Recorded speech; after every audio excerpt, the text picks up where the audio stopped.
Watts up guys, welcome back to hats off Oscars 2025. Finally நடந்து முடிஞ்சிருச்சு. And வின்னர்ஸோட லிஸ்ட்லாம் கண்டிப்பாக வெளியிட்டிருப்பாங்க, நீங்கள் பார்த்துருப்பீங்க. அண்ட் உண்மையாலுமே நான் எதிர்பார்த்த நிறைய வின்னர்ஸ் வந்து இந்த இதில் வந்து நாமினேட் ஆனாங்க. பட் ஆனால் அதில் நிறைய பேர் ஜெயிக்கவே இல்லைங்க. ஆனால் நிறைய பாலிட்டிக்ஸ் நடந்திருக்குன்னு கேள்விப்பட்டேன். ஸோ அதை பற்றி நம்ம ஒரு தனி வீடியோவாக பேசுவோம். ஸோ இந்த வீடியோவில் அவங்க யார் யார் என்னென்னன்றதை சும்மா ஒரு ரீகேப் மாதிரி வந்து பார்த்துருவோம். ஸோ ஸ்டார்ட் பண்ணலாமா? ஸ்டார்டிங் வித் பெஸ்ட் ஆக்டருக்கான மேல் நாமினேஷன் அவார்டை வந்து வாங்கினது வந்து ஏட்ரியன் ப்ரூடி. நம்ம பியானிஸ்ட் அந்த படத்துக்காக ஆஸ்கர் வாங்கினார் இல்லைங்களா, அவரே தான் இந்த படத்துக்கும் வாங்கியிருக்காரு. த ப்ரூட்டலிஸ்ட்டுன்ட்டு அந்த படம் பேர். இந்த படம் வந்து நான் பார்த்துட்டேங்க. நல்லா தான் இருக்கும், ரொம்ப சூப்பர்னுலாம் சொல்ல முடியாது. பிகாஸ் ஆஃப் எனக்கு இந்த ஆஸ்கர்ஸ் படம்லாம் எனக்கு அந்தளவுக்கு விருப்பம் இல்லை. எனக்கு அந்த அளவுக்கு அந்த ஆர்டிஸ்டிக்கல் மைண்ட் வந்து கிடையாதுங்க. ஏன்னா நம்ம வந்து எப்படி ராவான இந்த தமிழ் படம், தெலுங்கு படம்லாம் பார்த்து வளர்ந்தனால நம்மளுக்கு அந்த மாதிரி படங்கள் வந்து எனக்கு ரொம்ப பிடிக்கும் ஆக்சுவலாக. அதனால் நம்ம இந்த ஆர்டிஸ்டிக்கலாக எடுக்கிறாங்கன்னா நான் பார்ப்பேன். இப்போ கடைசி விவசாயி அண்ட் வந்து மஞ்சுமேல் பாய்ஸ், அப்புறம் வந்து நண்பகல் நேரத்து மயக்கம். ஸோ இந்த மாதிரி சூப்பர் சூப்பர் படங்கள்லாம் இருக்குது. அண்ட் அந்த படம்லாம் எனக்கு பேசிக்காக எனக்கு ரொம்ப பிடிக்கும். அண்டு கொட்டுக்காளி இப்போ ரீசெண்டாக வந்துச்சு இல்லையா, ஸோ அதுவும் எனக்கு ரொம்ப பிடிச்சிருந்தது. அண்ட் அந்த மாதிரி படங்கள் எனக்கு ரொம்ப பிடிக்கும். பட் ஆனால் இந்த இப்போ இது வந்து நம்மளோட கல்ச்சரை பற்றி சொன்னனால இந்த மாதிரி படங்கள்லாம் நம்மளுக்கு ஈஸியாக அட்டாச் ஆக முடியுது. பட் ஆனால் இந்த ப்ரூட்டலிஸ்ட் அந்த படம் இது வந்து போஸ்ட் அந்த வார், அந்த யூரோப்பில் இருக்கிற அந்த டைம்ஸில் வந்து நடந்தது. ஸோ அதனால் நம்மளால் அந்தளவுக்கு கனெக்ட் ஆக முடியல. ஏதோ 100ஓட 101வது படம் மாதிரி தான் நான் அந்த படம் பார்த்தேன். ரொம்ப ட்ராமாட்டிக்கலாக இருக்கும், இந்த ரொம்ப ஸ்லோ பேர்னிங்காக இருக்கும். இந்த இண்டஸ்ட்ரீஸ் அதை பற்றி அது ரிலேட்டடாக தான் இருக்குங்க. இந்த போஸ்ட் வார் நடந்து முடிஞ்சதுக்கப்புறம் ஒருத்தர் வந்து ஒரு இண்டஸ்ட்ரியலிஸ்ட் வந்து நியூயார்க்கு, சாரி, பென்சில்வேனியான்னு நினைக்கிறேன், அந்த ஊர் பேர் என்னென்னு கரெக்டாக தெரியல. அந்த ஊருக்கு வந்து மைக்ரேட் ஆவார். ஸோ அங்கே அவரோட லைஃப் எப்படி இருக்குது, என்ன பண்ணுறாரு, இதுதான் அவரோட ஹோல் ஸ்டோரி தான் அந்த மொத்த படமுமே காமிச்சிருப்பாங்க. ஸோ அந்த படம் நீங்கள் இனி செக் பண்ணலன்னா கண்டிப்பாக போய் செக் பண்ணி பாருங்கள். மேபி உங்களுக்கு பிடிக்கிறதுக்கு வாய்ப்பு இருக்குது. த ப்ரூட்டலிஸ்ட் அந்த படம் பேர். ஸோ அந்த படத்துக்காக தான் ஏட்ரியன் ப்ரூடி வந்து ஆஸ்கர் வாங்கியிருக்காரு. அண்டு நெக்ஸ்ட் வந்து பெஸ்ட் ஆக்ட்ரஸ்.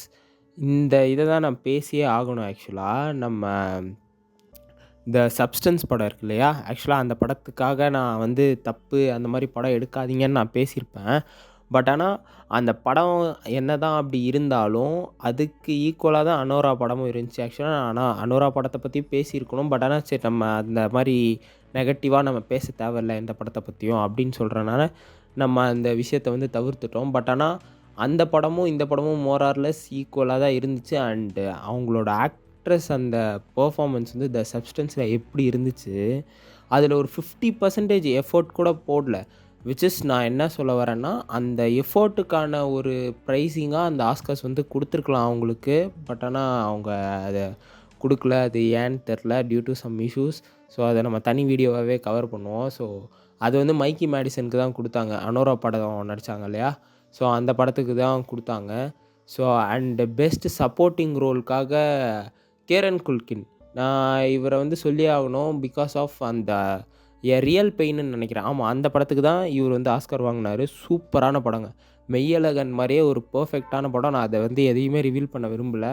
ஒரு ஜாலி ஃபன் என்டர்டெய்னிங்கான படம் வந்து நீங்கள் பார்க்கணுன்னு நினச்சிங்கன்னா, ஒரு 2 பிரதர்ஸ்க்கு நடுவில் நீங்கள் ஃப்ரெண்ட்ஸை வச்சு உட்கார்ந்தாலும் பரவாயில்ல, யாரை வச்சு கூப்பிட்டு உட்கார வச்சு படம் பார்த்தாலும் அந்தளவுக்கு சூப்பராக இருக்கும் அந்த படம்.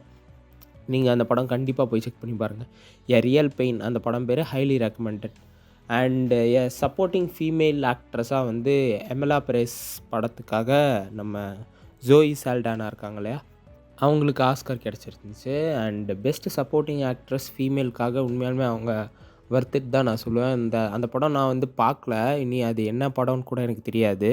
ஸோ பேசிக்காக அது பயோபிக் மாதிரி இருக்கும்னு நினைக்கிறேன், அது என்னன்னு தெரியலங்க.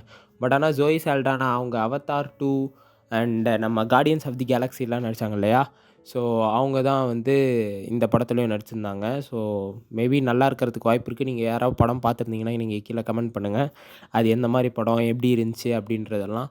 ஸோ அண்ட் தென் நம்ம கடைசியாக வந்தோன்னா பெஸ்ட்டு டேரக்டர். பெஸ்ட்டு டேரக்டருக்கான இது சீன் பேக்கர் அனோரா படத்துக்காக தான் கிடச்சிருந்தது. ஆக்சுவலாக நான் வேறு ஒருத்தர் கிடைக்கும்னு நினச்சேன், பட் ஆனால் அது கிடைக்கல. பட் ஆனால் சீன் பேக்கருக்காக கிடச்சிருந்தது. உண்மையாலுமே நல்ல சூப்பரான விஷயம் தான். நான் எதுவும் தப்பு சொல்லலை. Which is good. அண்ட் வந்து அடுத்து பெஸ்ட் ஃபிலிம்க்கான மூவிக்கும் அனோராக்கு தாங்க கிடச்சிது. நிறைய படம் வந்து நல்ல படங்கள்லாம் ரிலீஸ் ஆனுச்சு. அதெல்லாம் ஆஸ்காரில் எடுக்காமல் இந்த படத்துக்கு கொடுத்துருக்காங்க. நான் வந்து இந்த படம் தப்புன்னு நான் சொல்லவே இல்லைங்க நான் எங்கேயுமே. பட் ஆனால் இதுக்கு காம்படிட்டிவாக வந்த படங்கள்லாம் இதை விட 100% பெட்டராகவே இருந்துச்சுன்னு நான் சொல்லுவேன். பட் ஆனால் ஏன் இந்த படத்துக்கு கொடுத்தாங்கன்னு எனக்கு எனக்கு புரியல. ஸோ இதுதான் கைஸ் ஆஸ்கர்ஸ் 2025 எனக்கு ரொம்ப அன்சாட்டிஸ்ஃபைடாக தான் இருந்துச்சு. 2024 விச் இஸ் ரியலி குட் என்னைய கேட்டிங்கன்னா. அந்தளவுக்கு சூப்பராக இருந்துச்சு. பட் ஆனால் 2025 ஓகே, நம்ம எதுவும் சொல்ல விரும்பலை. ஸோ அதனால் நம்ம வந்து தனி ஒரு சீரீஸை வந்து ஆரம்பிக்கிறோம் அவார்ட் ஃபங்க்ஷனுக்காகவே. ஸோ நம்மளுக்கு பிடிச்ச படங்கள், நம்மளோட பிடிச்ச விஷயங்கள், ஸோ இதெல்லாம் வந்து நாமினேட் பண்ணி ஸோ அதை வந்து நம்ம அவார்டாக ரிலீஸ் பண்ணலாம். So yeah guys, that's it for this video. See you on the next one. Until then, this is Hats Off signing off. Take care. Cheers. Bye.